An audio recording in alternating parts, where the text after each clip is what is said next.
Baik, Assalamualaikum warahmatullahi wabarakatuh. Selamat malam, rekan-rekan semuanya. Yang kami hormati, yang kami hormati Bapak Dr. Osli Usman, SE, MBus SYS, dan Pak Adnan Kasofi, MBA, selaku dosen pada mata kuliah Strategic Management, dan yang kami banggakan seluruh teman-teman kelas B Bisnis Digital.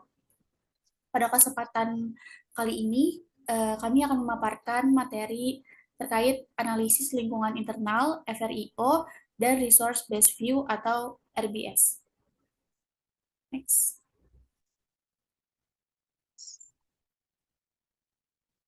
Nah, baik, selanjutnya submateri yang akan kami sampaikan pada kesempatan kali ini yaitu ada pendahuluan analisis lingkungan internal, lalu ada Resource Based View atau RBV, lalu ada model FRIO untuk evaluasi sumber daya dan kapabilitas, dan yang terakhir ada studi kasus.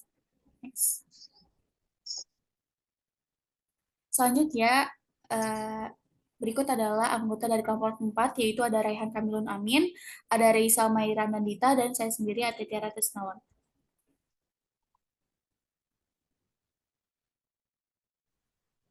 Oke, mungkin di sini aku bakal jelasin apa itu analisis lingkungan internal. Nah, analisis lingkungan internal adalah proses di mana perencanaan strategi yang mengkaji faktor-faktor internal perusahaan untuk menentukan di mana perusahaan memiliki kelemahan dan kekuatan sehingga dapat mengelola peluang secara efektif dalam menghadapi ancaman yang terdapat dalam lingkungan internal dari perusahaan.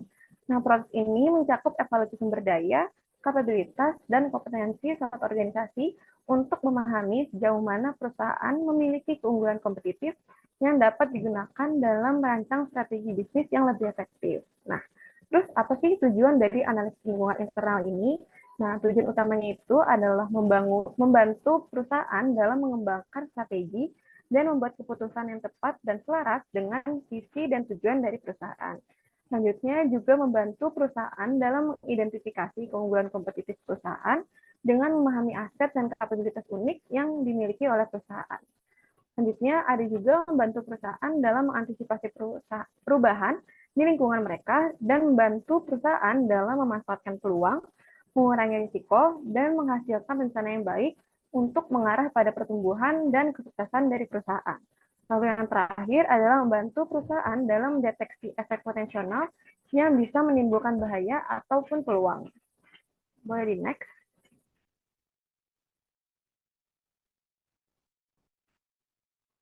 Oke, selanjutnya apa sih perbedaan dari analisis internal dan eksternal?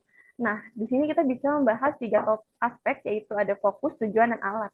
Nah, dari analisis internal sendiri, fokusnya ada di sumber daya, kapabilitas, dan proses internal dari perusahaan. Sedangkan dari analisis eksternal, itu adalah peluang dan ancaman dari lingkungan eksternal dan melihat kondisi pasar dan ekonomi yang ada di luar. Sedangkan dari tujuannya itu, pada analisis internal itu mengidentifikasi kekuatan dan kelemahan dari organisasi, sedangkan di analisis eksternal itu memahami faktor eksternal yang mempengaruhi bisnis atau perusahaan. Lalu yang terakhir, alat yang digunakan untuk analisis eksternal itu ada FRIO, RBS, dan Value Chain Analysis. Sedangkan pada analisis eksternal itu menggunakan Pastel dan Porter 5 Forces. Oke, boleh di next.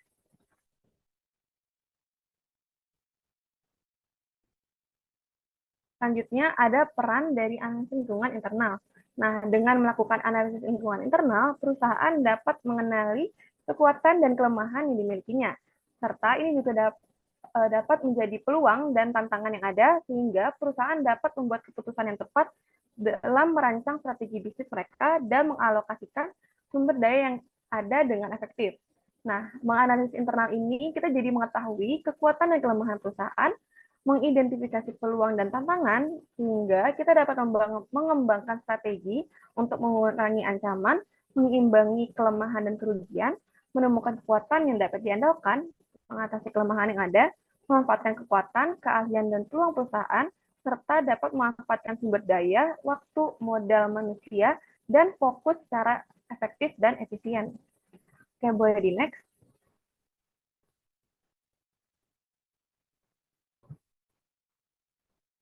Oke, mungkin untuk selanjutnya akan dijelaskan oleh rekan saya.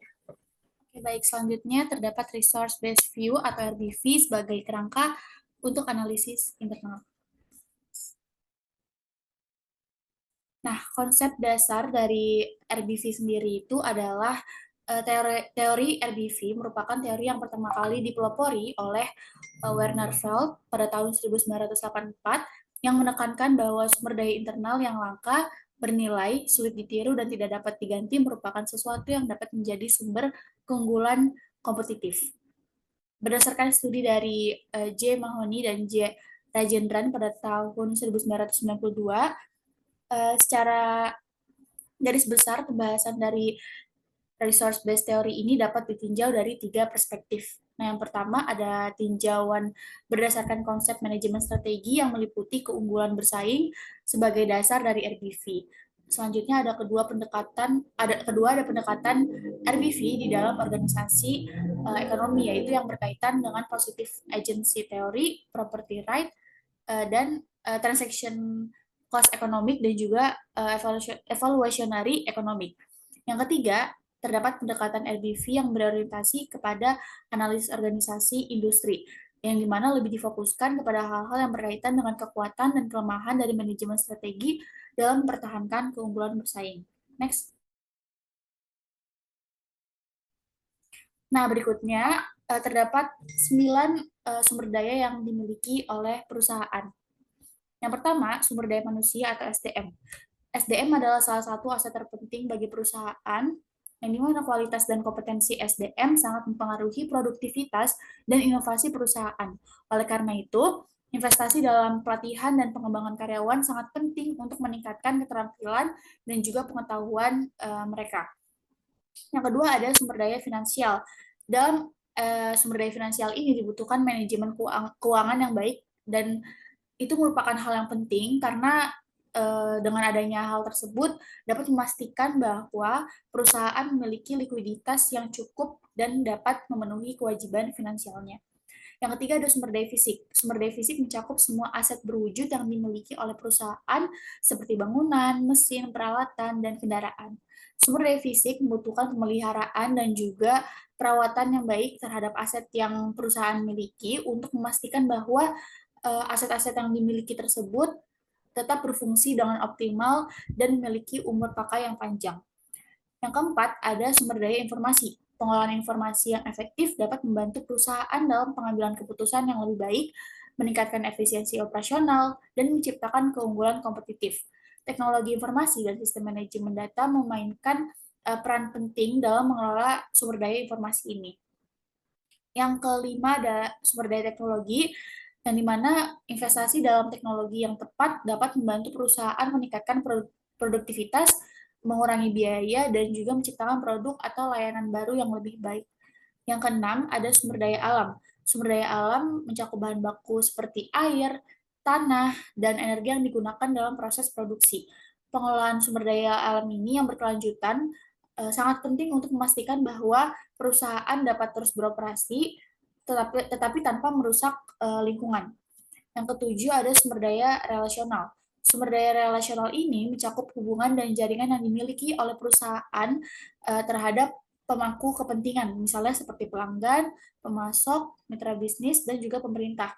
Hubungan yang baik dengan pemangku kepentingan tersebut dapat membantu perusahaan dalam mendapatkan dukungan, mengakses sumber daya tambahan, dan juga menciptakan peluang bisnis baru.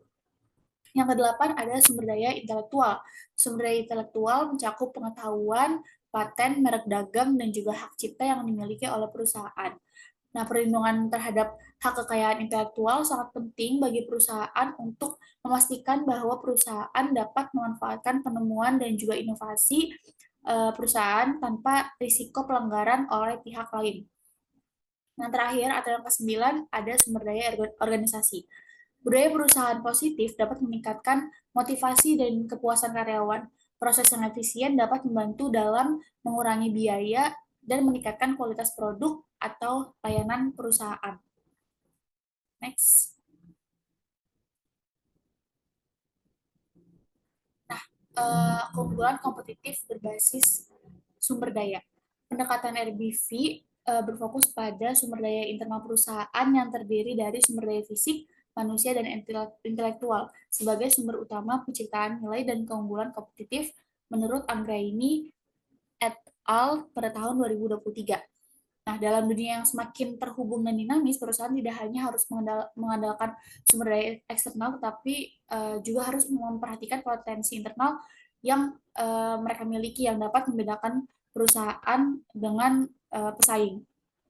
Keberhasilan perusahaan dalam mempertahankan keunggulan kompetitif dalam jangka panjang sangat bergantung pada kemampuan mereka untuk mengelola dan mengembangkan sumber daya yang sulit ditiru oleh pesaing. Oleh karena itu, perusahaan perlu memiliki strategi yang jelas untuk mempertahankan, melindungi, dan mengoptimalkan sumber daya mereka.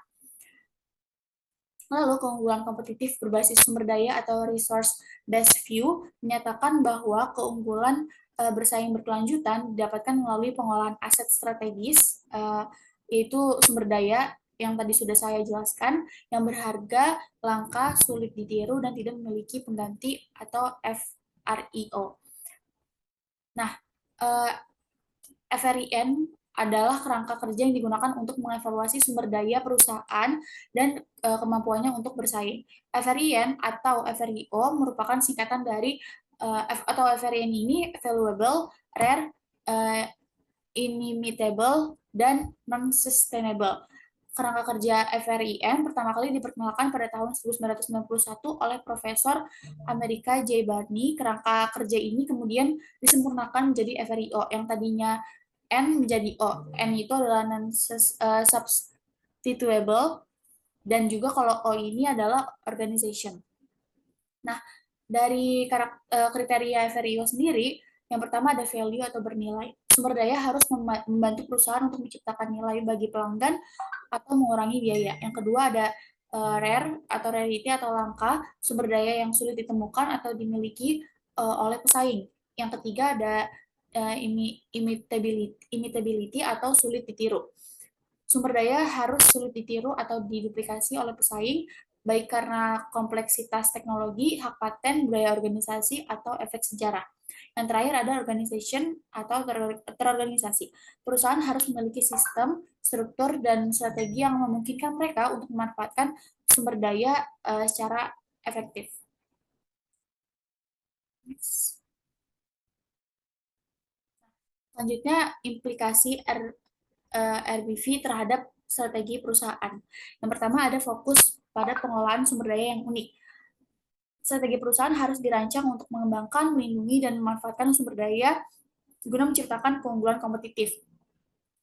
Misalnya seperti Google terus mengembangkan teknologi pencarian dan AI untuk mempertahankan dominasinya di industri digital. Yang kedua, mendorong inovasi dan pengembangan kapabilitas. RBV menekankan bahwa perusahaan harus terus mengembangkan kapabilitas internal agar tetap unggul di pasar. Contohnya Tesla fokus pada pengembangan teknologi baterai dan perangkat lunak kendaraan listrik sebagai kapabilitas inti. Yang ketiga ada diferensiasi dan posisi pasar yang kuat. Dengan memahami sumber daya uniknya atau yang jarang ditemukan, perusahaan dapat menciptakan strategi diferensiasi yang sulit ditiru oleh pesaing. Contohnya, Apple tidak bersaing dalam harga murah, tetapi pada desain dan ekosistem perangkat yang eksklusif. Yang keempat, ada kemampuan make or buy dalam strategi bisnis. RBV membantu perusahaan menentukan apakah lebih baik mengembangkan sendiri sumber dayanya atau in-house atau mendapatkannya dari pihak luar atau outsourcing. Nah, contohnya seperti Amazon membangun sendiri pusat data cloud atau AWS daripada menyewa dari pihak lain. Yang next boleh. Yang kelima, yaitu adaptasi terhadap perubahan lingkungan bisnis. RBV juga menunjukkan bahwa sumber daya yang relevan saat ini mungkin tidak relevan di masa depan. Oleh karena itu, perusahaan harus mampu beradaptasi dan menciptakan kapabilitas dinamis untuk menghadapi perubahan pasar dan teknologi. Contohnya Netflix beralih dari bisnis penyewaan DVD ke layanan streaming karena memahami keunggulan kompetitifnya dalam data pengguna dan juga teknologi digital. Nah, RBV mendorong perusahaan untuk mengolah sumber daya internal dengan lebih strategis, baik dalam inovasi, diferensiasi, maupun pengambilan keputusan bisnis. Dengan memahami implikasi ini, perusahaan dapat memanfaatkan keunggulan yang sulit ditiru dan bertahan dalam persaingan pasar. Selanjutnya akan dilanjutkan oleh rekan saya.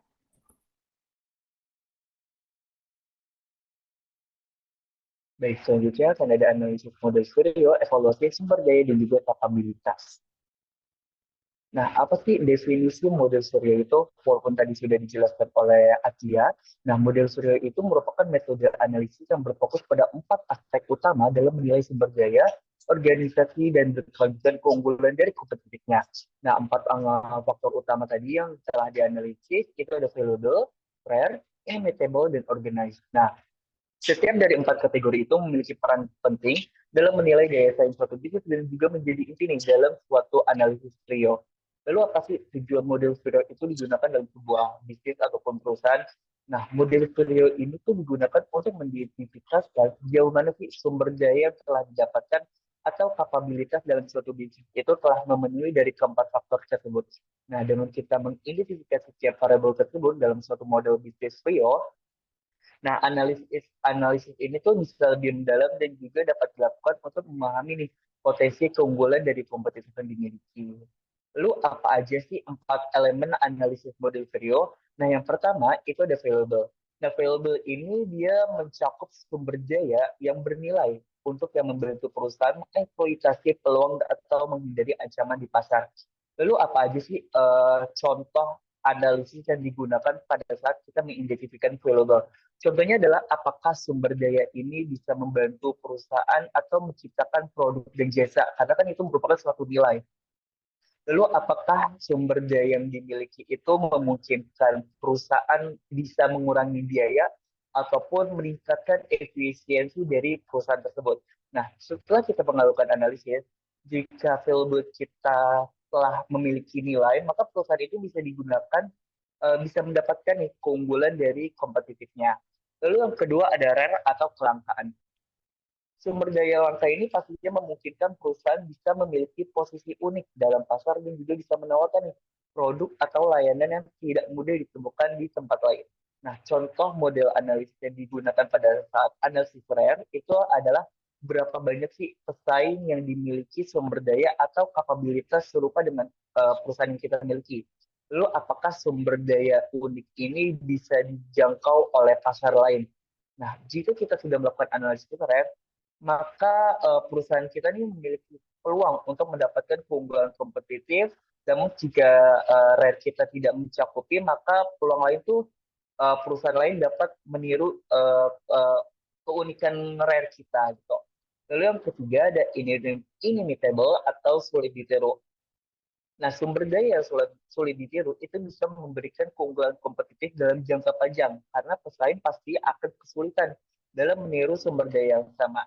Nah, salah satu contohnya dari model analisis inimitable adalah seberapa sulit bagi pesaing untuk bisa meniru atau mendapatkan sumber daya yang sama dimiliki oleh perusahaan lain. Lalu berapa banyak sih biaya yang dibutuhkan pesaing dalam meniru ataupun mengembangkan sumber daya serupa. Nah, dari hasil analis inimitable ini, jika sumber daya sulit ditiru, maka perusahaan itu bisa mempertahankan keunggulan yang kompetitif dalam waktu jangka panjang. Lalu yang keempat atau yang terakhir itu ada organize. Nah, dari ketiga elemen tersebut, jika ketiga elemen tersebut sudah bisa dijangkau, tapi struktur atau sistem prosesnya itu jelas, maka perusahaan tersebut bakal bisa memanfaatkan sumber daya yang balik. Namun sebaliknya, jika perusahaan tidak memiliki struktur atau sistem dan proses yang jelas, maka nih dari ketiga model elemen tersebut, perusahaan ini tidak bakal bisa memanfaatkan sumber daya dengan baik. Lalu setelah kita melakukan analisis nih,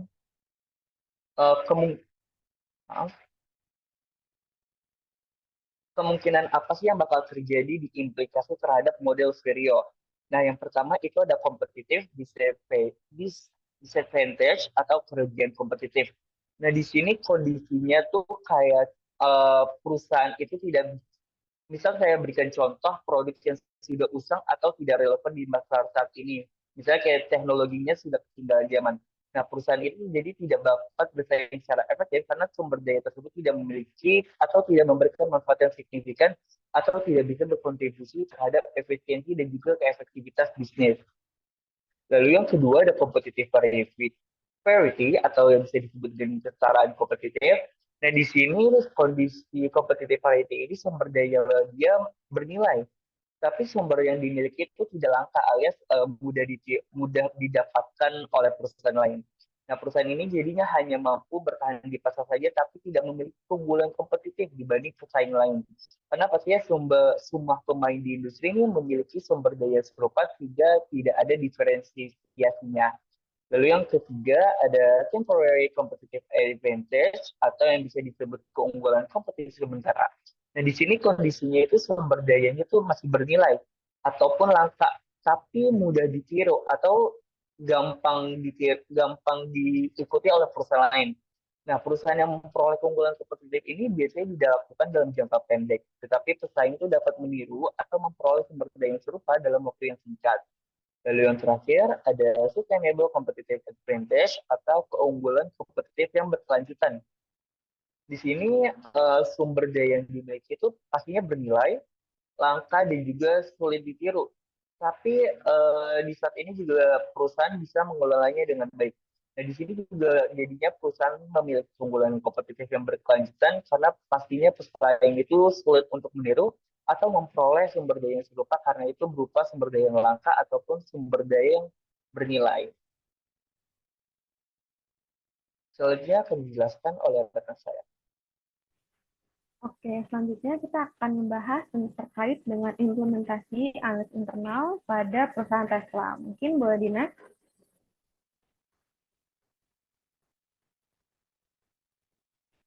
Boleh di next? Oke. Nah, sebagai pemimpin industri otomotif, Tesla itu mungkin kita bahas dari awal dulu kali ya. Tesla adalah perusahaan otomotif dan energi berkelanjutan yang didirikan pada tahun 2003. Nah, Tesla berfokus pada produksi mobil listrik, solusi energi terbarukan, dan pengembangan teknologi otonom. Nah, Tesla menjadi pemimpin pasar mobil listrik global dengan memiliki produk-produk unggulan. Nah, keunggulan Tesla ini juga tidak hanya terletak pada produk kendaraan listriknya, tetapi juga pada rantai pasokan baterai, infrastruktur pengisian daya atau supercharger, dan pengembangan perangkat lunak kendaraan otonom atau autopilot dan full self-driving. Nah, setelah dianalisis internal dengan resource-based view, ini menekankan bahwa keunggulan kompetitif perusahaan berasal dari sumber daya internal yang unik, langka, dan sulit ditiru. Nah, Tesla sendiri memiliki berbagai sumber daya internal yang unik, yaitu dapat membantu mereka dalam mendominasi industri kendaraan listrik. Nah, mungkin kita bisa bahas satu persatu, yaitu yang pertama ada sumber daya fisiknya. Nah, mereka memiliki gigafactory atau pabrik besar yang memproduksi baterai dalam skala besar, sehingga ini dapat menurunkan biaya produksi. Lalu mereka juga menggunakan supercharger network atau infrastruktur pengisian daya cepat eksklusif Tesla yang tersebar di seluruh dunia. Selanjutnya juga ada sumber daya teknologi, yaitu mereka menggunakan baterai lithium ion dengan kapasitas tinggi dan efisiensi terbaik di industri. Lalu mereka juga menggunakan perangkat lunak autopilot dan full self-driving yang terus diperbarui melalui over-the-air update. Oke, selanjutnya terdapat juga di sumber daya manusia dan inovasi. Nah, tim insinyur dan peneliti mereka itu fokus pada pengembangan AI, baterai dan teknologi otomotif, dan juga budaya inovasi mereka yang mendorong eksperimen dan percepatan pengembangan produk. Lalu yang keempat ada sumber daya finansial dan brand equity. Nah, mereka memiliki nilai pasar yang lebih besar dibanding dengan produsen dari mobil konvensional, serta mereka juga memiliki brand yang kuat. Tesla identik dengan inovasi dan energi yang berkelanjutan. Nah, sumber daya ini menjadi fondasi utama Tesla dalam mempertahankan keunggulan kompetitif, namun tidak semua sumber daya ini bisa memberikan keuntungan jangka panjang. Oleh karena itu, FREO digunakan untuk menguji seberapa kuat sumber daya mereka dalam mendukung strategi Tesla. Mungkin kita bisa di sini ada value. Tesla memiliki teknologi baterai canggih, jaringan supercharger, dan sistem autopilot yang memberikan nilai lebih kepada pelanggan. Lalu ada rarity, yaitu teknologi baterai Tesla dan infrastruktur pengisian cepatnya tidak dimiliki oleh banyak pesaing. Lalu ada imitability, yaitu biaya penelitian dan pengembangan yang tinggi, serta kepemilikan hak paten. Dalam membuat teknologi ini, Tesla sulit untuk ditiru oleh pesaing lain. Lalu ada organization, yaitu Tesla memiliki sistem produksi gigafactory yang memungkinkan pemanfaatan sumber daya secara optimal. Nah, berdasarkan analisis FREO, baterai Tesla, perangkat lunak autopilot, merek atau brand equity, serta skala produksi gigafactory, Ini adalah sumber daya yang memberikan keunggulan kompetitif berkelanjutan dari Tesla. Namun, jaringan supercharger masih bisa ditiru oleh pesaing seperti Hyundai, Ford, dan GM yang kini mulai membangun infrastruktur pengisian daya milik mereka sendiri. Oke, mungkin boleh di next. Oke, berikut adalah referensi yang kami gunakan dalam presentasi kami hari ini. Mungkin selanjutnya akan aku berikan kepada rekan. Oke, baik. Berikut sudah selesai pemaparan presentasi dari kelompok kami. Selanjutnya akan ada sesi tanya jawab.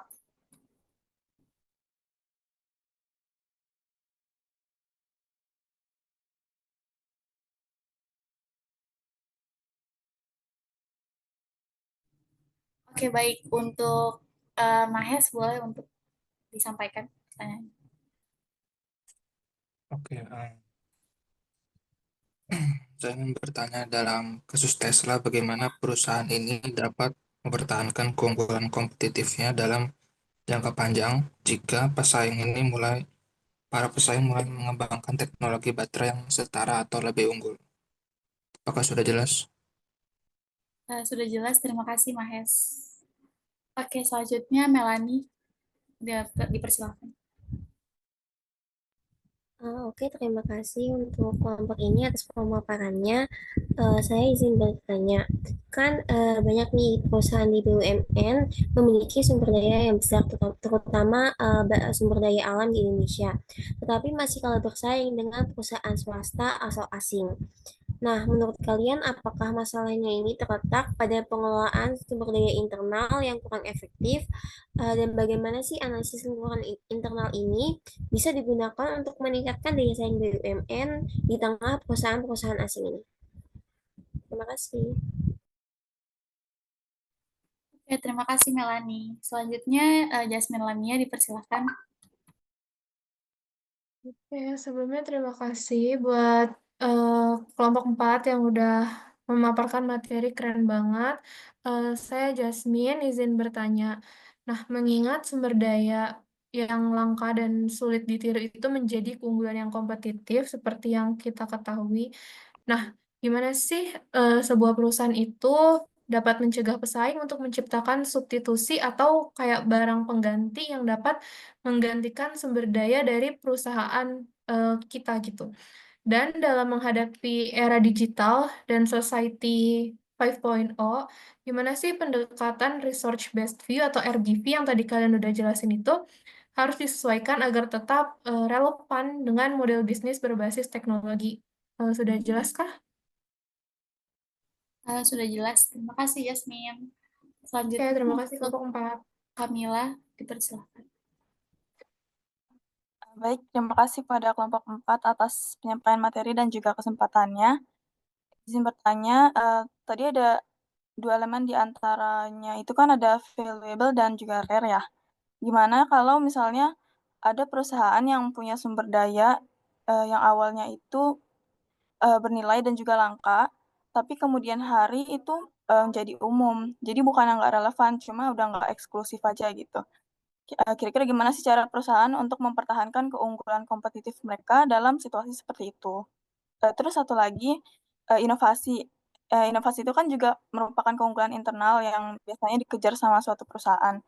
Namun ada kasus di mana perusahaan itu eee, terlalu cepat mengadopsi teknologi baru tanpa kesiapan pasar. Jadi hasilnya itu malah merusak bisnis mereka.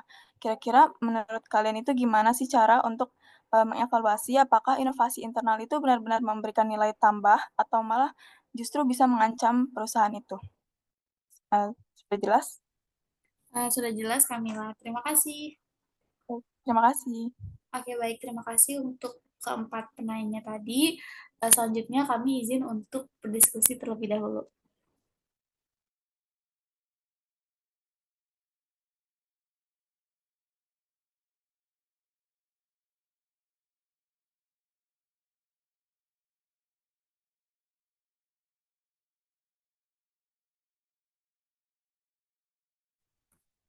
Oke, baik. Tadi kami sudah melakukan diskusi dan kami akan menjawab pertanyaan dari keempat penanya tersebut. Saya akan menjawab pertanyaan dari Kamila. Jadi untuk pertanyaan Kamila ini ada 2 pertanyaan. Untuk pertanyaan pertama, ketika sumber daya yang sebelumnya valuable dan rare atau jarang menjadi umum atau no longer rare, perusahaan harus mencari strategi baru untuk mempertahankan keunggulan kompetitif. Nah, perusahaan tersebut bisa melakukan yang pertama diferensiasi berbasis eksekusi dan pengalaman. Jadi meskipun teknologi atau sumber daya yang digunakan sudah tidak eksklusif atau misalnya sudah tidak unik dan rare, perusahaan masih bisa unggul dengan cara menggunakan sumber daya tersebut atau aset tersebut lebih baik dibanding pesaing. Contohnya, Apple tetap unggul di pasar smartphone meskipun teknologi touchscreen ini udah banyak ya yang memang brand lain ini dalam hal touchscreen ini sudah unggul. Namun untuk Apple sendiri lebih unggul di samping itu, Apple lebih unggul dalam ekosistem branding dan juga pengalaman dari penggunanya. Yang kedua, perusahaan bisa melakukan peningkatan berkelanjutan atau continuous improvement. Jadi daripada hanya bergantung pada teknologi yang dulunya unik atau eksklusif, perusahaan bisa berfokus pada pengembangan lebih lanjut dari aset, sumber daya, atau teknologi tersebut. Misalnya, Amazon tidak hanya mengandalkan e-commerce, tetapi terus menyempurnakan dari segi logistik dan juga personalisasi menggunakan AI gitu. Nah, selanjutnya untuk pertanyaan kedua, seringkali inovasi yang terlalu cepat diadopsi tanpa kesiapan pasar justru merugikan bisnis atau perusahaan. Nah, gimana sih atau apa aja evaluasi yang bisa dilakukan perusahaan tersebut? Jadi yang pertama, bisa dengan analisis nilai tambah, apakah ada masalah yang perlu diselesaikan. Jadi, mungkin kayak apakah teknologi yang baru saja digunakan ini bisa meningkatkan kepuasan pelanggan atau hanya sekedar untuk branding, jadi untuk meningkatkan citra di mata pelanggan, tapi secara teknisnya kurang gitu. Dan apakah inovasi ini mengurangi biaya atau meningkatkan efisiensi operasional? Nah, selanjutnya eksperimen terbatas atau MVP. Jadi daripada langsung menerapkan teknologi yang baru ini di seluruh bisnis, bisa melakukan uji coba terbatas atau MVP. Nah, MVP ini adalah versi paling sederhana dari suatu produk atau inovasi yang tetap memiliki fitur inti untuk diuji di pasar dengan biaya dan risiko yang seminimal mungkin, dan tujuannya ini adalah untuk mengumpulkan umpan balik nyata dari pengguna sebelum melakukan investasi besar.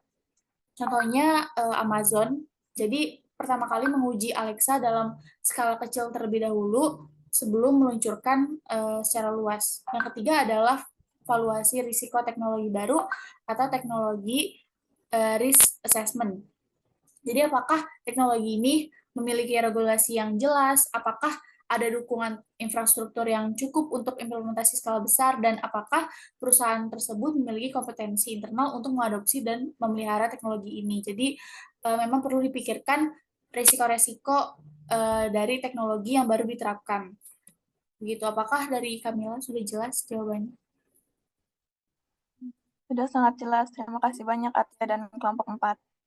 Oke, sama-sama. Oke, selanjutnya aku akan menjawab pertanyaan dari Mahes. Jadi pertanyaan tersebut, bagaimana sih perusahaan Tesla dapat mempertahankan keunggulan kompetitifnya dalam jangka panjang jika pesaing itu udah mulai mengembangkan teknologi baterai yang setara atau bisa lebih unggul. Nah, di sini berdasarkan dari RBF Video, kami memberikan strategi yang pertama adalah inovasi berkelanjutan. Nah, pastinya kan perusahaan Tesla setiap tahun atau setiap tahun pastinya harus terus berinvestasi dalam penelitian dan juga pengembangan dari RDN untuk meningkatkan efisiensi dari baterai atau mempercepat waktu pengisian dan juga bisa menurunkan biaya produksi. Nah, pastinya inovasi yang dapat dilakukan perusahaan Tesla dalam produk baterai itu dalam teknologi baterai solid state atau melakukan perubahan material yang digunakan material baru untuk bisa menjadi keunggulan sendiri. Lalu yang kedua adalah ekosistem yang terintegrasi. Nah, di 2025 saat ini pastinya banyak sekali teknologi mulai dari kendaraan ataupun teknologi lainnya sudah menggunakan eh, berbahan listrik. Nah, di sini Tesla bisa menggunakan keunggulan tersebut dari yang mencakup kendaraan listrik ataupun pengisian daya dari charger, ataupun juga penyimpanan energi seperti Powerwall atau Megapack, dan juga bisa melakukan dari perangkat lunak seperti autopilot atau SSD yang memungkinkan keunggulan tersebut itu sulit ditiru oleh perusahaan lain seperti itu. Apakah sudah jelas, Mahes? Sudah cukup jelas. Terima kasih ya. Oke, terima kasih kembali, Mas. Oke, baik, selanjutnya saya akan menjawab pertanyaan dari Jasmine. Jadi, untuk pertanyaan Jasmine ini, saya akan baginya menjadi dua bagian, yaitu untuk pertanyaan pertama, bagaimana mencegah pesaing menciptakan substitusi atau menggantikan barang atau jasa yang serupa dengan perusahaan. Nah, dalam resource based view atau RBV ini, keunggulan kompetitif berasal dari sumber daya yang valuable, rare, inimitable, dan organization atau FRIO yang tadi sudah saya jelaskan. Namun pesaing selalu mencari cara untuk menciptakan substitusi yang bisa mengancam posisi perusahaan. Nah, untuk mencegah hal tersebut, mungkin strategi yang dapat dilakukan oleh perusahaan adalah yang pertama meningkatkan inimitability atau sulit ditiru.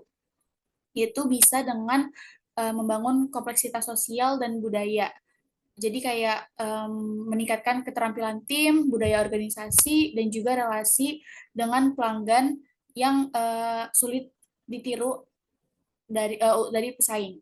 Contohnya, Tesla bukan hanya tentang teknologi mobil listrik, tapi juga terdapat budaya inovasi dan loyalitas mereknya dari pelanggannya. Lalu juga melindungi sumber daya dengan hak kekayaan intelektual, paten, dan hak cipta. Contohnya ada pharmaceutical company seperti Pfizer ini mengandalkan paten agar obat mereka tidak mudah untuk disubstitusi oleh pesaingnya.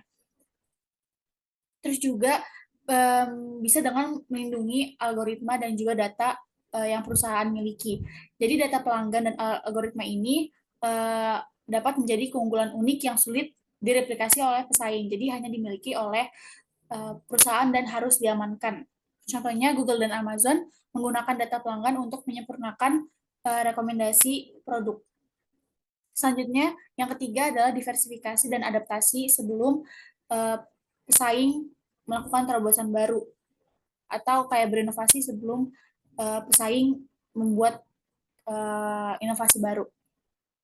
Nah, jadi jangan hanya bertahan di satu teknologi, tapi perusahaan bisa melakukan inovasi secara terus-menerus untuk mencegah pesaing menemukan substitusi terlebih dahulu gitu. Jadi contohnya Apple terus mengembangkan ekosistem dengan layanan tambahan seperti Cloud, iCloud, dan juga Apple Pay agar sulit tergantikan oleh pesaing.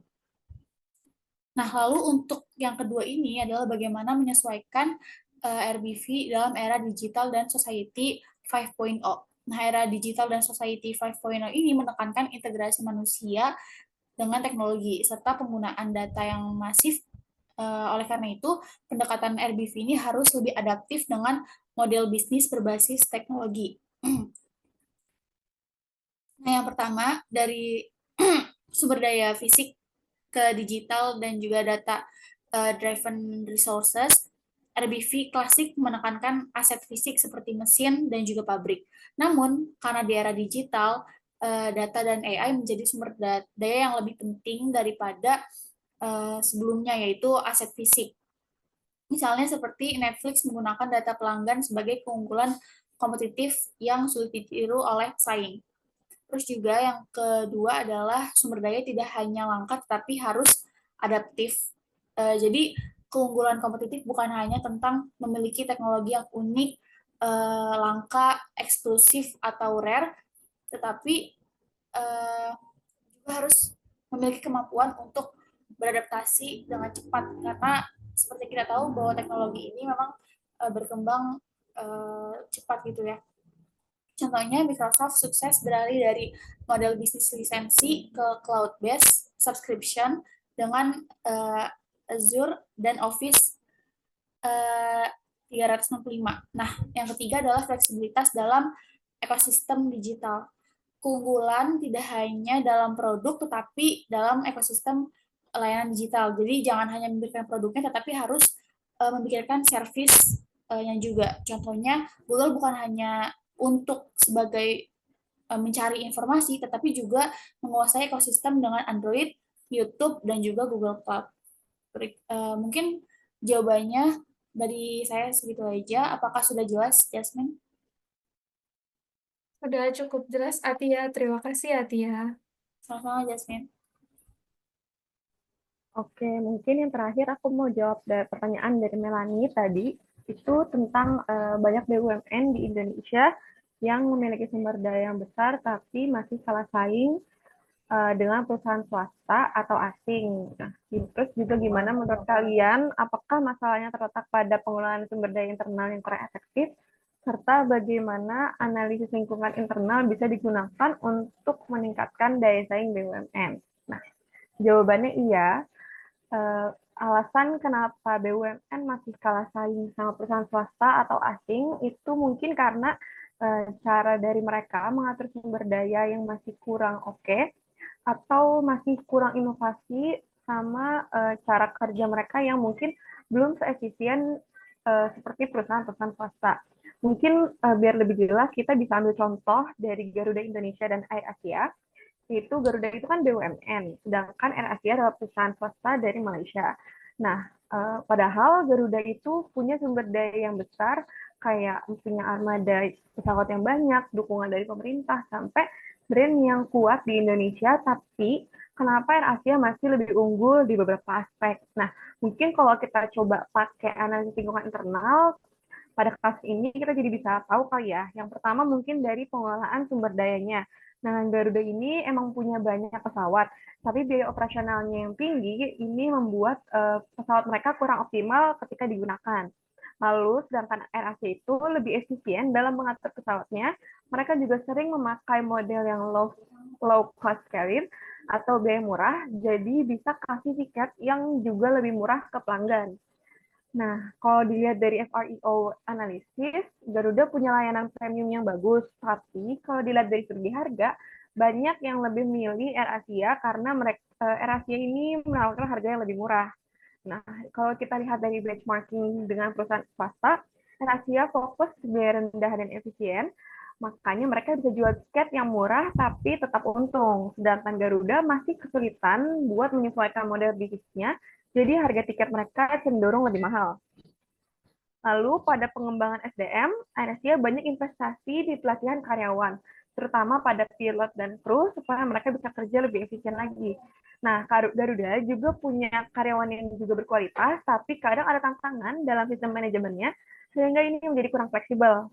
Nah, kalau Garuda, mungkin kalau Garuda mau lebih kompetitif, mereka bisa belajar juga dari AirAsia buat lebih efisien dan lebih inovatif dalam strategi pemasaran serta layanan pelanggan. Nah, dengan cara ini mungkin BUMN bisa tetap bersaing dengan perusahaan swasta dan asing tanpa kehilangan identitas mereka. Itu mungkin kalau dari kita gimana? Apakah masih ada yang ingin ditanyakan, Melanie, atau mungkin kurang jelas? Sudah cukup jelas, Kaisa, atas jawabannya. Terima kasih. Ya, terima kasih kembali. Mungkin aku kembalikan ke moderator. Oke, baik. Tadi kami sudah berdiskusi dan juga menjawab pertanyaan dari keempat penanya, dan juga kami sudah melakukan pemaparan presentasi. Cukup sekian dari kami, kurang lebihnya mohon maaf. Wassalamualaikum warahmatullahi wabarakatuh.